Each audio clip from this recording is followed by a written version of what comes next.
जय मसीह की।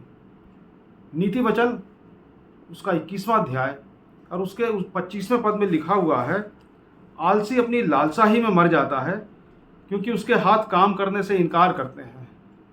प्रिय मित्रों, क्या हम जानते हैं कि आलस्य एक पाप है?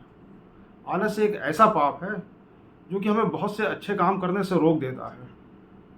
उदाहरण के लिए, सख्त ठंड पड़ रही हो या बहुत ज़्यादा गर्मी हो रही हो, हम आलसी बन के अपने घर में मौजूद रहें और हम आराधना में जाने को त्याग दें। आराधना में हम ना पहुँचें या देर से पहुँचें कि आराधना अगर 2 घंटे की होती है तो आधा 1 घंटा निकल जाए तब हम पहुँचेंगे। हम नहीं जानते हैं कि हमने कितनी आशीषें इस आलस्य की वजह से खो दी हैं। हम किसी की मदद करना चाहते हैं, लेकिन हम अपने आरामदेह घर से बाहर निकल के धूप में या जाड़े में जाना नहीं चाहते हैं और सोच रहे हैं कि ठीक है, बाद में कर देंगे। हमें मालूम नहीं है कि इस समय उस व्यक्ति को हमारी सहायता की कितनी ज़्यादा ज़रूरत है। अपने आलस्यवश हम नहीं जा रहे हैं उसकी मदद करने के लिए, अप्रोप्रिएट टाइम पे नहीं जा रहे हैं, तो ये एक पाप है। हमारा प्रार्थना करने का समय हो गया है, लेकिन हम आराम से लेटे हुए हैं। हम सोच रहे हैं चलो कोई बात नहीं, आज लेटे लेटे प्रार्थना कर लेंगे, आज वचन नहीं पढ़ते हैं, आज गीत नहीं गाते हैं। ये एक भयंकर पाप है। जो समय हमने परमेश्वर के लिए निर्धारित किया हुआ है कि सवेरे उठ करके या रात में सोने से पहले हम उससे अवश्य प्रार्थना करेंगे, एक छोटी सी आराधना करेंगे अपने घर में, उसमें अगर हम कोताही करते हैं, उसमें गफलत करते हैं, तो ये भी एक भयंकर पाप है।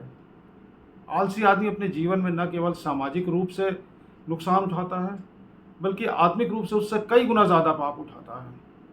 और ये पाप जो उसे उठाने पड़ते हैं, इसकी वजह से उसका जीवन बहुत ही अस्त व्यस्त हो जाता है। किसी भी काम में हमें देर नहीं करनी चाहिए। परमेश्वर ने हर काम के लिए एक समय निर्धारित किया है।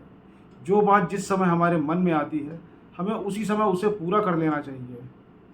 चाहे हमारे ऑफिस का काम हो, चाहे हमारे आराधनालय का काम हो, हमारी सोसाइटी का कोई काम हो, परिवार का कोई काम हो। आलस्य एक घोर पाप है। आलस्य एक आत्मिक जीवन का शत्रु है।